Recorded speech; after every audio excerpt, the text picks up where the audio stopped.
What's up, everyone?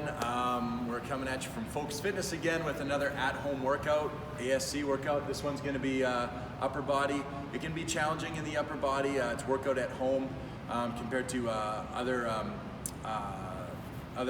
muscle groups, specifically when we're looking at pull exercises or back exercises. So we'll try to give you a lot of good ideas today and in the workouts coming up in the days and the weeks ahead, so we make sure we still have effective workouts.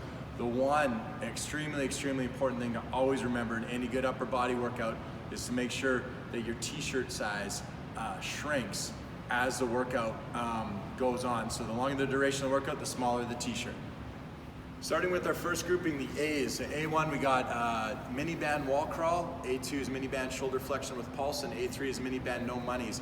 If we have a mini band, that's great. If we don't, you could use anything around your wrist that we can create tension against. The mini band's a little more dynamic, so you're always resisting that pressure that's trying to pull you in. But even if it's a static band that doesn't have much give on it, as long as we have something to push out against on all these, that will be effective. Start with a double extra large shirt for the A's. Okay, so we're forearms on the wall. We're trying to keep the forearm vertical, so elbow underneath the wrist.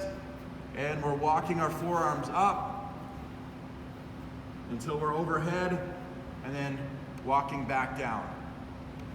Down and up would constitute 1 rep. We're doing 5 reps. Keeping that mini band on here for A2. So shoulder flexion with the pulse. We're pulsing out against the tension of the band, going in shoulder flexion from waist height to as far above our head as we can go, while still keeping our ribs down and our core engaged. And the last one, the no monies, that mini band is gonna move over the palms of our hands, palms facing up, elbows tight to the side, and we're just externally rotating. It's not a very big range of motion, keeping those elbows tight. All right, on to the B's now. My shirt's now down to an extra large, so it's getting a little bit tighter. For you, those of you who have dumbbells at home, a lot of us don't have heavy dumbbells at home, so we're gonna do a technique here that's gonna pre-exhaust the muscle before we work it, so it'll still give us some effective work with some lighter weights. So we're starting with an overhead iso hold, so we're just pressing straight up. We wanna try to keep our ribs down, our core engaged. We're holding overhead for 30 seconds. At the end of that 30 seconds, we'll go right into 10 overhead press. We could be neutral grips, usually a little more shoulder friendly for everyone. So we just want 10 nice reps there. And then we're gonna switch to B2, which is a row iso hold into a row. If we have a bench at home, feel free to be in a chest supported position on the bench. Okay, so where we're gonna row up, again, we're gonna hold that top, that peak contraction position for 30 seconds. And then we're gonna immediately go into 12 reps of rows, neutral grip, elbows tight to the side. If we don't have a bench, we could do it from a bent over position as well. We hinge at the waist, row up, hold that iso contraction at the top for 30 seconds, and then again, complete the final 12 reps of our dumbbell row. And that's our B's. We'll rest 90 seconds in between rounds. And now for our C's, you'll notice my shirt size has shrunk accordingly to the duration of the workout. We're in the last grouping here. Front plank with alternating shoulder taps. We'll be in a front plank position from a push-up position. Abs and glutes are tight, so our hips don't rotate or dip, and we're tapping the opposite shoulder. It's gonna be 8 reps each side. From there, we're gonna go right into push-ups, leading with our chest. Okay, 10 good push-ups.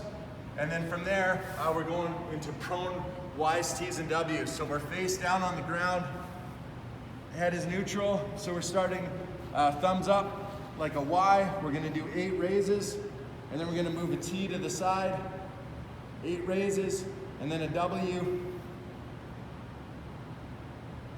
For 8 reps there as well. This one's gonna move with a little more speed, so at the end of the round, we don't take any rest. We just go right back to C1 and perform this sequence 3 times through. For more on the correlation between the upper body workouts and t-shirt size, follow me to the board. My assistant, Richard Girardin, will help me out here.